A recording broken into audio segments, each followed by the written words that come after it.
Yeah, it's the flowers. Oof. Hi, welcome to the Director's Commentary. I'm Fex, as you probably know, and I've got a couple of questions for myself that I'm going to answer for you today. Um, so yeah, let's get right into it. Why do you like filmmaking? Why do you like filmmaking? Oh, actually, very good question that I don't have an answer to off the top of my head. I like filmmaking because it I don't know. I always have. It sort of jumped out to me when I was younger. It I don't know. I watched movies and I was like, it would be really cool if I made one of those. That sort of thing.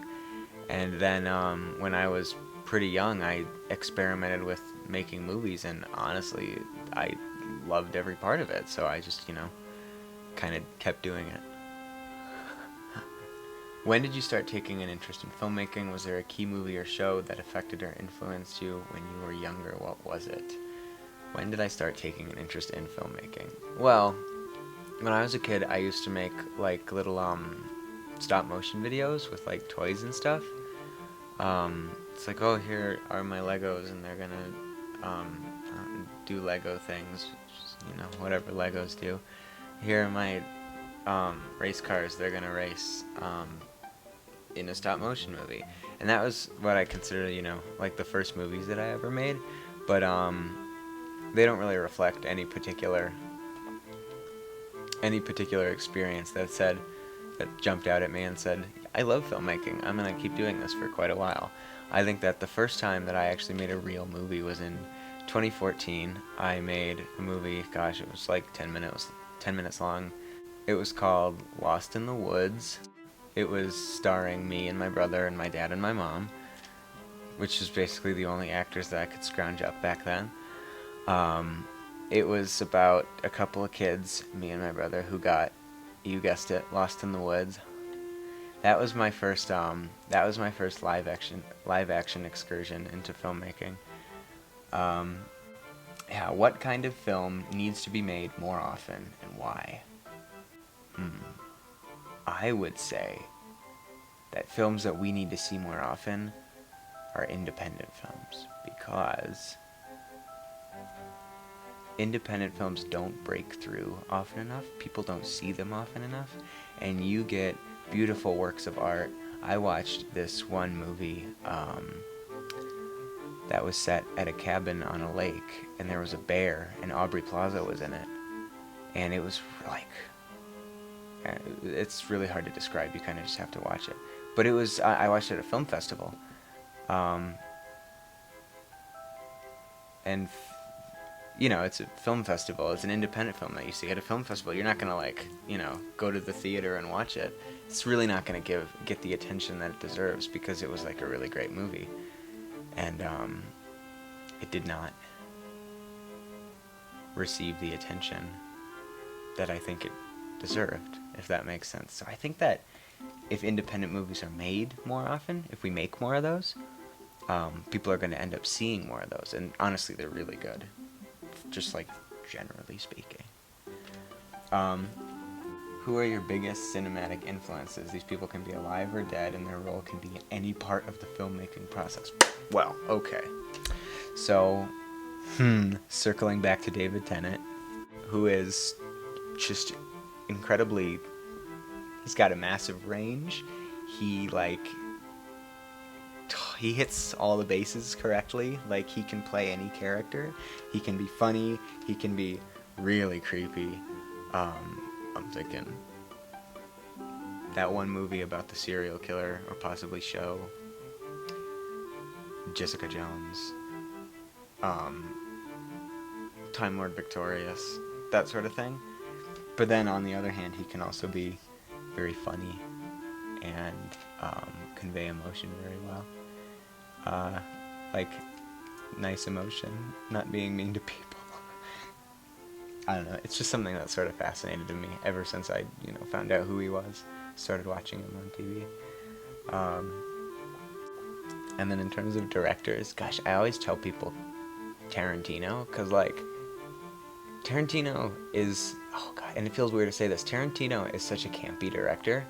Like, he can make the most messed up things happen in a scene, and it can still be sort of like, should I be laughing at this? Is this funny? Like the end of Django Unchained, when Jamie Foxx shoots Samuel L. Jackson in the kneecap twice, and then blows him up, and he like puts on his sunglasses to look at the explosion. It's like, should I be laughing at this? And he like turns around. Okay, I think this is funny. I'm laughing at this, and at the same time, Samuel L. Jackson just got blowed to heck, you know. That sort of thing. I don't know. I aspire to sort of be like that. What is a day on the set of one of your projects like? What are your film shoots like? What are my film shoots like? Okay. Oh, we have so much fun. So, I have a team. My team is great. My team consists of a group of great kids who help me out. I've got Justin, Ivan, my brother Alfred, Rommel, Dan, Sophia, Tristan, Aaron, David, my dad, my mom, Xanos, Benefield, my dog Lily, and someone else and a couple other people who I know I'm missing, but have helped out considerably over the course of all the movies we've made together. Yeah, they are basically like the people involved on my film shoots are the backbone of how it works. Like it doesn't work without them. It's not like, and it's not just like acting or something. Like you stand here, talk to each other, say hello, how is your day going? Not that sort of thing. Like they do help out. Everybody carries something to the set, you know, unless Ivan forgets it and we have to turn around and we waste like 30 minutes going back to get the prop and then coming back to the set. Because that is the sort of thing that can happen on a set controlled by 17-year-old. That can happen. But, yeah, we waste a lot of time, screw around a lot. Yeah, my friends will post, like, massive blooper reels, like half-hour blooper reels. It's like the video comes up and it says, here's the blooper reel, and it's 30 minutes long, and it says part 1. It's like there's a part 2, there's more of this, there's not just 30 minutes of this. So yeah, lots of goofing off, lots of wasting time, and somehow we managed to get everything done anyway. Good for us. We put too much on our plates. We say, this is how much we're going to get done today, and we don't.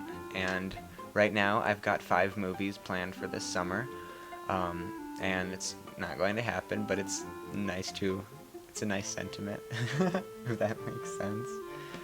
So, yeah, our sets are, they're very fun. They're not serious until I yell at everybody because we're wasting too much time. There's a lot of goofing around, so that's a lot of fun.